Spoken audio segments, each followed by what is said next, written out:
and put him behind bars where he belongs. Here's a list of the agencies in which we're here with us on this manhunt.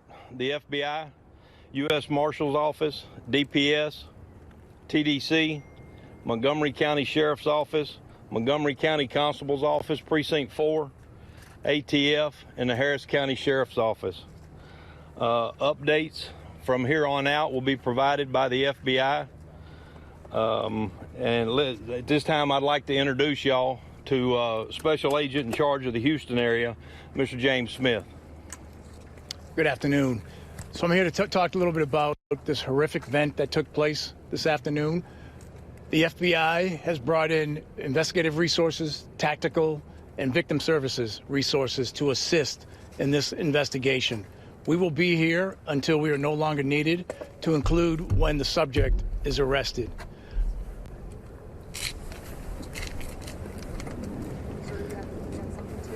Ma'am.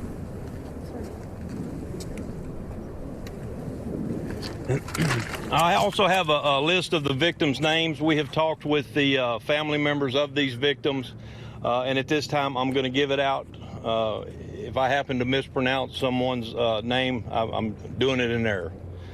Sonia Argentina Guzman, 25 years old. Deanna Velasquez Alvarado, 21 years old. Juliska Molina Rivera, 31 years old. Jose Jonathan Caceres, 18 years old.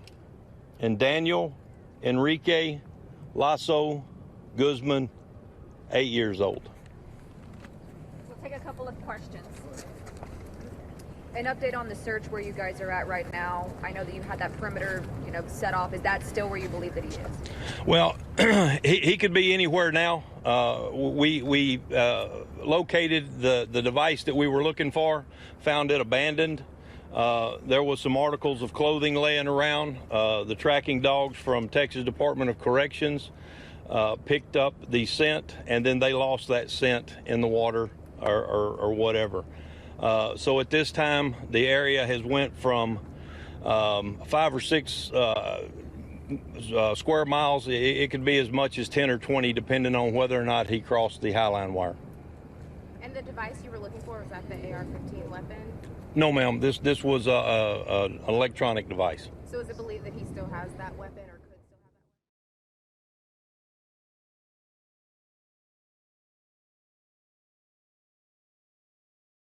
weapon? Carrying a smaller weapon. And when you say electronic device, is it a cell phone, like an iPad or something? Could you elaborate on what it is? Yes, ma'am. It's a cell phone. Had he been in communication with anyone in the last 10 hours? Yes, sir. When was the last time he was in communication with someone? I'm not exactly clear on that. That would be up to the investigators with the FBI, and they have all the big technological equipment. Now that the 5 victims, were there other people who were injured? No, sir. There was 10 people in the house. 5 are deceased and 5 are alive. And they weren't hurt at all? No injuries on the other 5? No physical injuries. Sheriff, is the suspect a homeowner? Was he the homeowner of that house? To my knowledge, yes, ma'am, he is. That has not been verified. How long has he lived at that residence?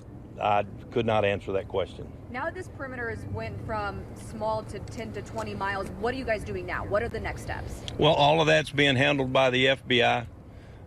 Can you answer that? So right now, again, we're still out there trying to find this individual. We consider him armed and dangerous, and we're not going to stop until we actually arrest him and bring him into custody.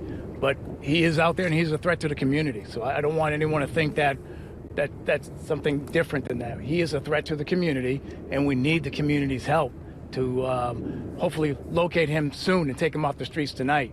But however, I will say this: we do not ask the community to take the matters into their own hands. Please call 911 if you happen to see this individual out there. Do you still think he's traveling by, you said, on foot, on a bicycle? Do you think he may have got as far as into a vehicle now, or we're still thinking that he's... Well, right now we just don't know.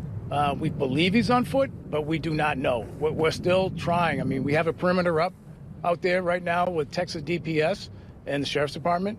So we're still actively out there trying to locate him and bring him into custody. Earlier we had information that the suspect was cornered, so that's not accurate any longer. That is not accurate, no. Sheriff All earlier said he official was. information is going to come from the FBI Houston field office. At this point, we're assisting the San Jacinto County Sheriff's Office. So any other information, we will not consider it official unless it's coming from either one of these two sources. One more question. And then Any update on his immigration status? No, ma'am, I can't. That would need to ask the Department of Homeland Security for that information. Sure, neighbors that we've talked about, like, it was common for people to fire their guns there on weekends at night.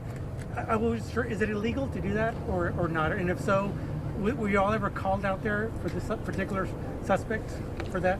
Yes, sir. We have made that residence in the past.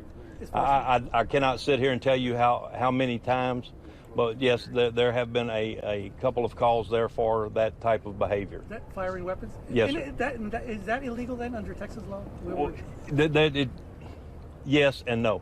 If I had a place as big as this and my house is there, then it would not be. But if it's in a smaller subdivision, something like what they're living in, yes, it could very easily be construed to be illegal. It just kind of depends on where the weapon's pointed. Thank you all very much. Appreciate it. Thank you. Hi everyone, George Stephanopoulos here. Thanks for checking out the ABC News YouTube channel. If you'd like to get more videos, show highlights, and watch live event coverage, click on the right over here to subscribe to our channel, and don't forget to download the ABC News app for breaking news alerts. Thanks for watching.